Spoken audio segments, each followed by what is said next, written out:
नमस्कार। आज हम एक ऐसी पुरानी किताब की गहराइयों में उतर रहे हैं जो पता नहीं कितने सालों से लोगों को हैरान भी करती आई है और रास्ता भी दिखाती आई है। ताओ ते चिंग। हाँ, नमस्कार। बिल्कुल, ताओ ते चिंग। और हमारी ये जो बातचीत है ये the narrator's journey through the Tao Te Ching नाम के कुछ नोट्स और विश्लेषण पर आधारित है।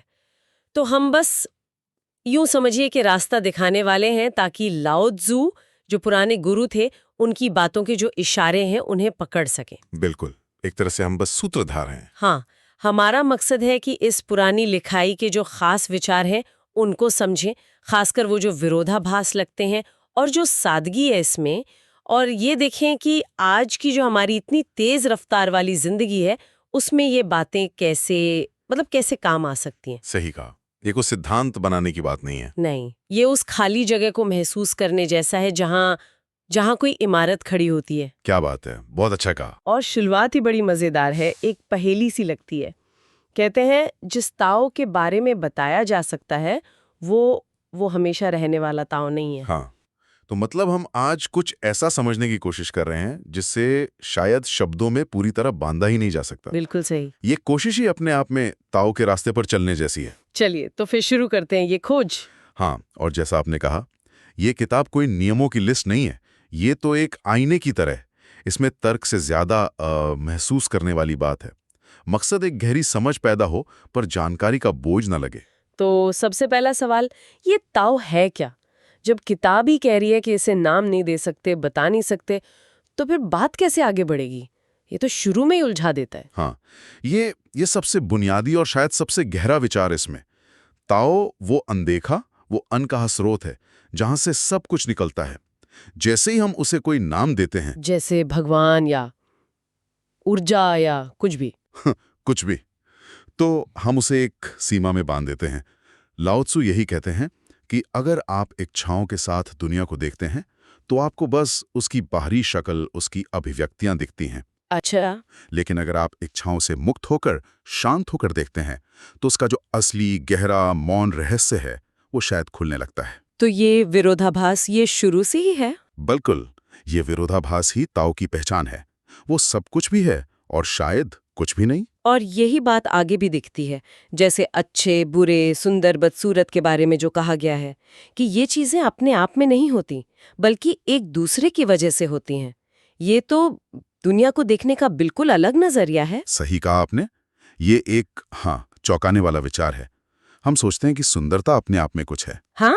पर लाओ त्सु कहते हैं कि सुंदरता का एहसास ही बदसूरती के कॉन्सेप्ट के बिना नहीं हो सकता। मुश्किल का पता आसानी के बिना नहीं चलता। तो ये सब जुड़े हुए हैं। हाँ, दुनिया इसी तनाव से, इसी खिंचाव से बनी है। लाओ त्सु इसे यिन और यांग के संतुलन की तरह भी देखते हैं। दो विपरीत लगने वाली ताकतें जो असल में एक ही सिक्के के दो पहलू हैं, और मिलकर ही पूरी तस्वीर बनती है। अच्छा। और इसी समझ से ऋषि जो है वो बिना जोर लगाए काम करता है और बिना कुछ बोले ही सिखा देता है। ये बिना जोर लगाए काम करना या वू वे जैसा इसे कहते हैं, ये सुनने में बहुत अजीब लगता है। क्या मतलब है इसका कि कुछ करना ही नहीं है, बस बैठे रहना है? नहीं नहीं, बिल्कुल नहीं।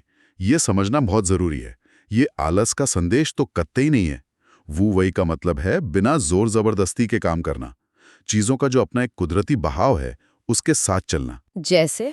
कोई उदाहरण? जैसे पानी। पानी बिना कोशिश किए नीचे की ओर बहता है ना, और हर खाली जगह को भर देता है। वो लड़ता नहीं है, रास्ता बनाता है। वो काम है जो बिना अहंकार के, बिना ये सोचे कि नतीजा क्या होगा, बस सही समय पर सहज रूप से किया जाए। तो मतलब दुनिया को बदलने की कोशिश नहीं करनी। कोशिश नहीं करनी, बल्कि चीजों को अपने आप खुलने देना, अपने ढंग से विकसित होने देना, जबरदस्ती नहीं। आपने पानी का उदाहरण दिया और ये किताब में भी बार बार आता है। कहा गया है कि सबसे बड़ी अच्छाई पानी की तरह है। क्यों? पानी में ऐसा क्या खास है? हाँ, पानी का रूपक तो ताओ ते चिंग के बिल्कुल दिल में है। सोचिए, पानी कितना नर्म है, कितना लचीला है। किसी भी बर्तन में डालो, उसी का आकार ले लेता है। हाँ सही है।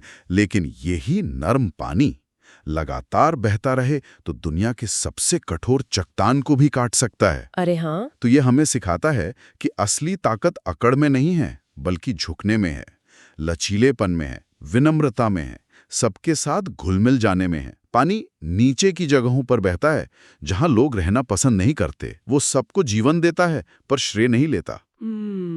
तो जो इंसान पानी की तरह बनना सीख लेता है, मतलब जमीन के करीब रहना, गहराई में शांत रहना, बोलने में सच्चा होना, काम करने में सही वक्त का ध्यान रखना, वो बिना संघर्ष के जीता है, क्योंकि वो किसी से लड़ता नहीं, इसलिए कोई उसे हरा नहीं सकता। ये झुकने और नरमी की बात, ये शायद जीवन और मृत्यु के फर्क में भी दिखती है ना? किताब में ऐसा कुछ है? हाँ, बिल्कुल है। अध्याय 76 में उसमें कहा है कि इंसान जब पैदा होता है तो नर्म और कोमल होता है, लेकिन मृत्यु पर कठोर और सख्त हो जाता है। अच्छा। वैसे ही पौधे और पेड़ जब जिंदा होते हैं तो नर्म और लचीले होते हैं, मरने पर सूखे और भंगुर हो जाते हैं। तो मतलब ये कि जो नर्म और लचीला है वो जीवन का साथी है, और जो कठोर और सख्त है वो मौत का। जैसे तूफान में वही पेड़ बचता है जो झुकना जानता है, अकड़ने वाला तो टूट जाता है। हाँ, ये तो देखा है। और यही बात इंसानों पर, उनके विचारों पर, यहाँ तक कि सेनाओं पर भी लागू होती है। कठोरता और ताकत दिखाने वाली सेना शायद जीत ना पाए। जो अनम्य है वो टूट जाएगा, कठोर और शक्तिशाली नीचे गिरा दिए जाएंगे, और नरम और झुकने वाले ऊपर उठेंगे। तो ये सारी बातें, ताओ का वो रहस्य, विरोधाभास, ये वू वे, पानी की तरह बनना, इनको कोई अपनी जिंदगी में उतारे कैसे? किताब सादगी पर बहुत जोर देती हुई लगती है। सादगी, हाँ, ये शायद सबसे अहम चाबियों में से एक है। लाओ त्सो एक कॉन्सेप्ट की बात करते हैं, अनगढ़ लकड़ी का कुंदा या अनकार्व्ड ब्लॉक। अनगढ़ कुंदा, इसका क्या मतलब हुआ? इसका मतलब है चीजों की अपनी असली, बिल्कुल प्राकृतिक अवस्था, जिसमें कोई मिलावट नहीं, कोई बाहरी दिखावा नहीं। जैसे लकड़ी का एक सादा टुकड़ा जिसे अभी तराशा नहीं गया। अच्छा। दुनिया की भागदौड़ में हम क्या करते हैं? हम बहुत सी गैर जरूरी चीजें, इच्छाएं, ज्ञान सब इकट्ठा कर लेते हैं, खुद को तराशने की कोशिश करते हैं। हाँ, और बेहतर बनने की कोशिश में। बिल्कुल। पर ताओ का रास्ता हमें वापस अपनी उस सहज सरल अवस्था की ओर ले जाने की बात करता है। कम करना, छोड़ना, सरल होना। पर एक जगह ये भी लिखा है कि सीखने की राह में तो हम रोज कुछ नया जोड़ते हैं, पर ताओ की राह में रोज कुछ घटाया जाता है। ये थोड़ा कंफ्यूजिंग नहीं है? हाँ, ये भी एक विरोधाभास जैसा लगता है। पर देखिए, ज्ञान हासिल करना वो बाहरी दुनिया को समझने जैसा है, जानकारी इकट्ठा करना। हाँ। लेकिन ताओ को पाना या ताओ को महसूस करना वो अपने अंदरूनी स्वभाव को पहचानने जैसा है। और उसके लिए बाहरी चीजों को जो हमने ओढ़ ली हैं उन्हें छोड़ना पड़ता है। जैसे कि क्या छोड़ना पड़ता है? जैसे जरूरत से ज्यादा इच्छाएं, हद से ज्यादा महत्वाकांक्षाएं, दूसरों से बेहतर दिखने की होड़, यहाँ तक कि समाज के बनाए नैतिकता के जो बोझ हैं, कभी कभी उन्हें भी।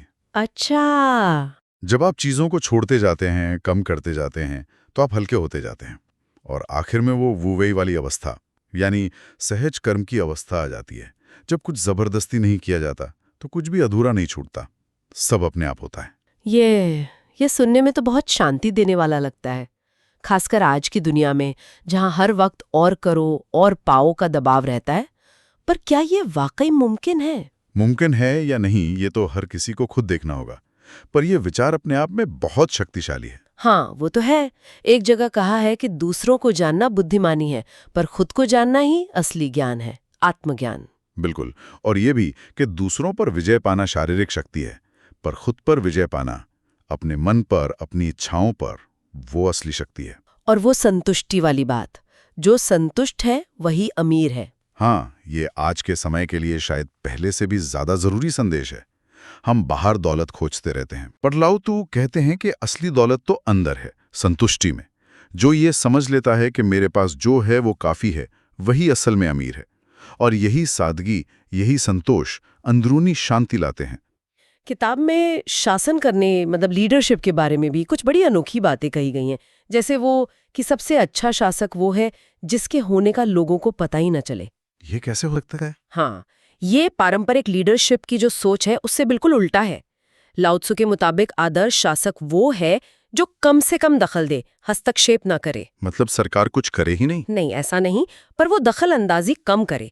जैसे एक माहिर बावर्ची, वो छोटी मछली को बड़ी नजाकत से कम हिलाए डुलाए पकाता है। अच्छा। वैसे ही शासक को समाज के काम में कम से कम छेड़छाड़ करनी चाहिए, चीजों को उनके प्राकृतिक रूप से चलने देना चाहिए। और वो भी कहा है कि योग्य लोगों का बहुत दिखावा ना करो, वरना जलन फैलेगी। हाँ, दुर्लभ चीजों को कीमती मत बताओ, वरना चोरी बढ़ेगी।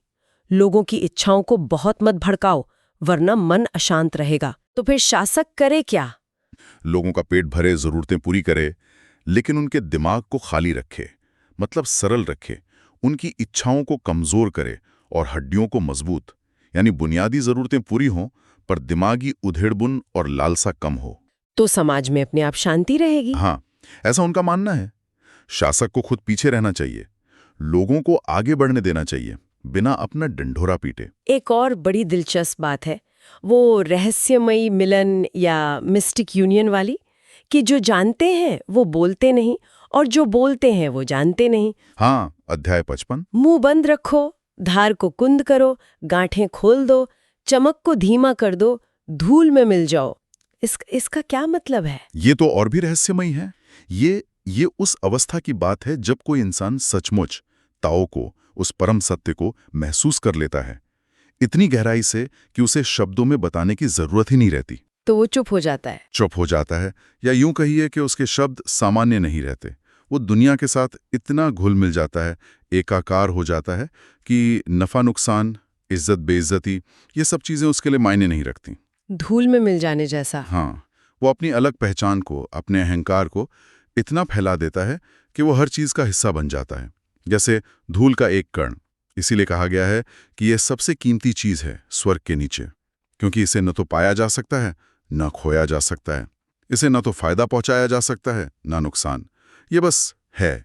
वाह, ये तो बहुत गहरा है। हाँ, है तो जैसे जैसे हम इस किताब के अंत की तरफ बढ़ते हैं, कुछ आखिरी लेकिन बहुत अहम विचार सामने आते हैं। वो बात कि सच्चे शब्द सुंदर नहीं होते और सुंदर शब्द सच्चे नहीं होते। हाँ, अध्याय 81, आखिरी अध्याय। ये सच्चाई की प्रकृति की ओर इशारा है। सच अक्सर सीधा होता है, बिना लाग लपेट के। शायद सुनने में कड़वा भी लगे। और जो बातें बहुत लच्छेदार होती हैं, सुंदर लगती हैं, जरूरी नहीं कि वो सच्ची हों, उनमें अक्सर मिलावट होती है। आगे वो कहते हैं कि जो अच्छा आदमी है या जो सचमुच बुद्धिमान है, वो बहस नहीं करता। क्यों? क्योंकि उसे पता है कि सच बहस से परे है। बहस में तो बस अहंकार की लड़ाई होती है, और जिसके पास बहुत सारा किताबी ज्ञान है, जानकारी है, जरूरी नहीं कि वो बुद्धिमान हो। और ऋषि जो ताओ को समझ गया है, वो अपने लिए कुछ जमा नहीं करता। वो जितना दूसरों के लिए करता है, दूसरों को देता है, उतना ही उसके पास बढ़ता है। ये भी उल्टा है, हम तो सोचते हैं जमा करने से बढ़ता है। हाँ, पर स्वर्ग का ताओ यानी प्रकृति का नियम सबको फायदा पहुंचाता है, नुकसान नहीं। और ऋषि का ताओ, उसका रास्ता है बिना किसी झगड़े के, बिना किसी प्रतिस्पर्धा के अपना काम करना, कर्मण्यता पर बिना संघर्ष के।